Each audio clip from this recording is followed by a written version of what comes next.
Hey everybody, it's Nicola here and welcome to Xeodrifter. Welcome to my Let's Play. This is going to be a 100% playthrough of Xeodrifter, completing the game entirely and exploring it entirely. I'm playing the Steam version of the game, but it is also available on the Nintendo 3DS, but only in North America at the moment, so I'm playing the Steam version, like I said. And I'll talk a little bit more about the game when we get into it, but I will say it's made by Renegade Kid, who also made Mutant Mudds, which I'm a huge fan of. I instantly bought this game just because of that. I'm a huge fan of their work, but if it looks a little bit familiar to you, that might be why. There's some lovely pixel art going on. This game is Metroid inspired, so if you're into that kind of game, then you should definitely pick this up. Otherwise, if you're a fan of platformers or just pixel games in general, you should definitely pick this up. So let's press start and begin the game.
Alright, so here we are in our little rocket ship. Our warp core has been broken, so we have to find something to replace it. And we detected some energy signals in the nearby planets, so we're gonna head over to this green one, planet 1, I guess. And we see our hero here. I'll wait until we actually get into the level to show him off a little bit. So yeah, this is Xeodrifter. We can jump. The controls are very different to Mutant Mudds. If you have played that game, it may take you a little bit of time to get used to it. It did for me, certainly. It took me quite a while to get used to this game's controls because they're quite floaty. Because, you know, we are in space, so everything would be a little bit more floaty than usual, I guess. We also have a gun, which I haven't really shown off yet. We can upgrade this later with gun collectibles, which I will talk about more when we come across them. This guy is just avoiding every shot. There we go. For now, our gun is quite weak. It doesn't really do much to enemies, so to start off the game, I'm going to be dodging a lot of stuff. Over here, we have some health that we can regain here. We have 3, as you can see in the top. And we're already our first boss. Things have progressed quite fast here. Like I said, the game is quite short, so it's a really nice size. I do enjoy it, but if it does seem like I'm racing ahead, it's because there's not much to do. Basically, you get thrown into your first boss fight, you get a save point, and you're just left to fend for yourself. Now this boss, the way this game works is that you fight the same boss over and over, but he gets different abilities each time, so this is sort of easy mode right now. So he has 2 attacks where he jumps over you or charges you, which you can avoid depending on his movements. So when he scrunches up like that, he's about to charge, and when he crouches, he's about to jump. So it's fairly straightforward. Aside from that, he can shoot little projectiles at you, which you have to crouch for to avoid, and you want to just keep shooting him. He's almost done. There he goes. Amazingly, the first time I fought this boss, I must have died about 6 times. I was just really terrible at the start of the game. I won't mind admitting that, but I think I've gotten a lot better at it now. So here we pick up our first power-up, the submarine, which will allow us, to travel underwater. So we kind of just transform into the submarine. We can still shoot and everything. We can move around in 8 directions, I guess. And down here we have our first upgrade. Like I mentioned, we could upgrade guns. We can also upgrade our health, so we have another health slot here. There's 12 of each of those upgrades in the game, and I'll be collecting them all. So let's just progress here through the submarine. We're just going to be heading back to the warp station, I guess I'll call it. And we're going to be heading off to another planet. Now before we do that, I'm going to go into the pause menu. There's a lot of stuff here that doesn't really matter right now, but what does matter is that green piece of map that we've unlocked. The map unlocks as you explore it, so you can see where you've been, and it's really cool, so we'll be exploring more of the map later on. I could swim down here, but there's not really much more to get right now on Planet 1, so we're going to be moving on to another one. The natural progression is to go over here to this pink one, Planet 2, but I'm actually going to head down here to Planet 4, which you should not do if you have any sanity. But there is something we can do now that we have the submarine power-up. We can actually get a couple of collectibles earlier than perhaps you would if you were just following the natural progression. So we have some really tough enemies here who you're going to have to kill to get by, and they'll do, I think these guys, their projectiles perhaps take off 2 life. So you want to be really careful avoiding them, but if you are successful you can head over here, go through this wall and collect a power-up, which is our first gun power-up. There's a lot of stuff hidden in walls and stuff like that, like hidden areas, and as you can see we're unlocking the blue map, and there's a little blue square under what's flashing, which is where I am right now, and the little blue dots indicate that it's a secret area, a hidden area, so they'll show up on your map slightly differently, which is very helpful. So I've picked up a gun upgrade, so I can choose to upgrade my gun in 5 different ways. This is slightly complicated. I mean, it's not, but when I first played the game I was slightly confused. So you can input your power up into any of these 5 slots. This one I think is the rate at which your bullets fire, the speed they travel. This is how powerful they are. This is a rapid fire, so more bullets at once. This is a projectile that will go up, down, and in the middle, not at the same time but alternating, so if you wanted like a spread attack. And this one goes in a wave. So personally I want to upgrade power as soon as possible, but it requires 2 upgrades. So I'm just going to go into the rapid fire, so my gun will shoot ever so slightly faster than it could before. And I'm going to be getting the second power up, which is just opposite this one, again hidden in a wall. And this upgrade is a health upgrade, and I really think it is worth coming here, especially if you're playing the game first time, because you want as much health as you possibly can get at the start of the game. I'm getting hit, of course. As soon as I start talking about needing health, of course I take a hit. I don't expect to die in this game. Even though I said I died a bunch of times when I first played it, I have gotten a hell of a lot better, I would like to think, so hopefully things will be okay. Something I haven't been doing is actually saving in that blue save point, and doing that will also heal you, but I'm being a bit lazy about it and that's probably going to come back to haunt me later on, but for now I'm okay. I'm just going to dodge all these enemies because, like I said, the gun is pretty weak now and dodging at the start of the game is probably your best tactic. Here we have this shell enemy, which is actually pretty tough. He's going to take a few hits, and his projectiles actually deflect your bullets, so you want to try and time your shots around that. Oh wow, I thought I was going to get hit by that projectile there, but luckily I missed! Alright, so let's progress through here. Like I said, this is Planet 2, so we're filling in the pink map on the left there. And we're heading to get a power-up. Something I could show now actually is there's a little bit of health hidden in each level that you can pick up. I think it restores up to 4 health units. So if in a pinch you can grab that. Probably wasn't the most efficient thing to do to grab that now, but I just wanted to show it off.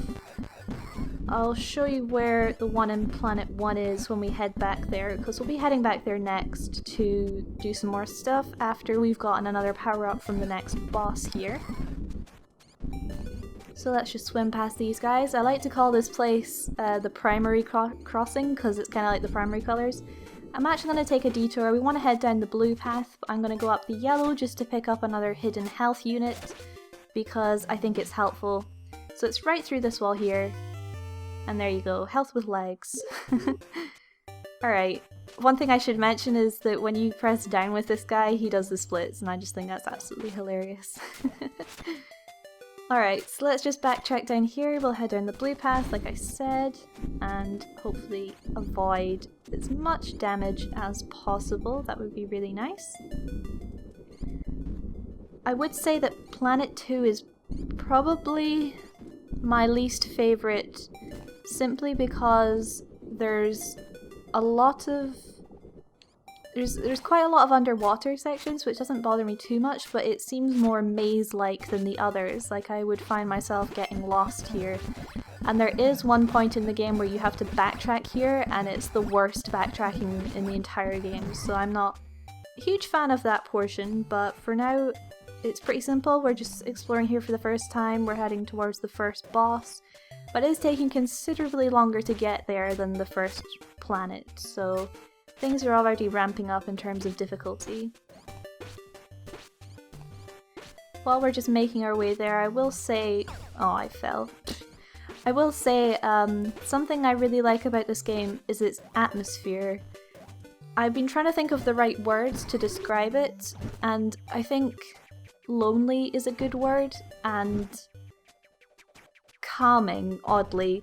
Like, you really do feel like you're just in a distant place, you know, surrounded by strange things, and I don't quite know why I find it calming, but I do. I think that every now and then I will definitely play this game just to relax and kind of zone out, because I'm at the point where I've played it so many times I can really comfortably play through it and I don't have to really think about it too much. But anyways, I'm kind of just ignoring the boss that we're fighting right now. He's changed colour to indicate that he's more powerful, or perhaps it's a different creature. Or maybe he's just evolved really, really quickly. So yeah, he's jumping into the background now to restore health, which isn't very fair, but it's okay because we're still whittling it down. He also has that attack where he rains rock pixel things from the ceiling, which isn't very fun. Oh wow. I took him down way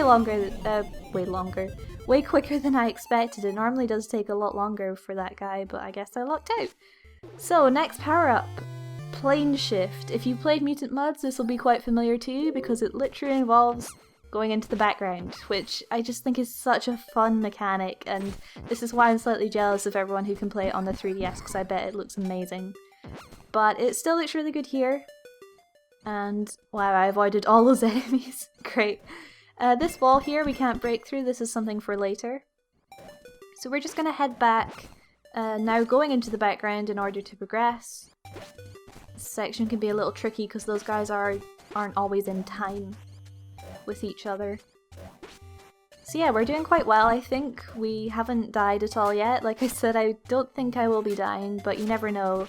The Let's Play curse could be strong with me today.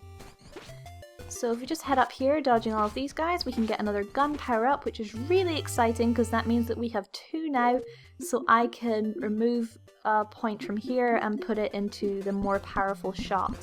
Now we can kill these enemies with 2 hits instead of 3, which is really helpful. And we'll be able to take down this shell creature a little bit more quickly than we could before. Not by much, but it's definitely an improvement. So let's just head back to the spaceship. Of course, as the submarine, we can also go into the background, and whoops, there'll be a power-up waiting for us there if we can just make it through all this. We can just sail on by, ignore all these horrible enemies, just chill out in the background and pick up our next health upgrade, which I'm really happy about. So yeah, like I said, just enjoying the atmosphere. It's quite lazy here, again, is what I would describe this particular planet as. Even though there's a lot of enemies, the swimming can be quite relaxing if you get into it, and like I said, if you're good at the game, I do find it to be quite a relaxing experience. When I first played, it wasn't so relaxing. I got a little bit angry, like I did with Mutant Mudds when I played it for the first time, you know, you just need to... Oh, dude, you hit me twice, You know what? I'm gonna kill you just for that. Yeah, take that. Waste of my time. Alright, we have another shell enemy here, actually. We can go into the background here. Almost missed that in my rage. We have another gun power up here, which I think is number 3, so let's just put that into the rapid fire. As soon as I get another gun power up, I am going to be upgrading the power once again. See how quickly those shell guys go now? It really makes a huge difference. But yeah, I'm going to be investing in power as quickly as I possibly can because I think that's the best option. and let's just make it through all of these underwater enemies as efficiently as we can. And we shall head back to the spaceship. Ugh.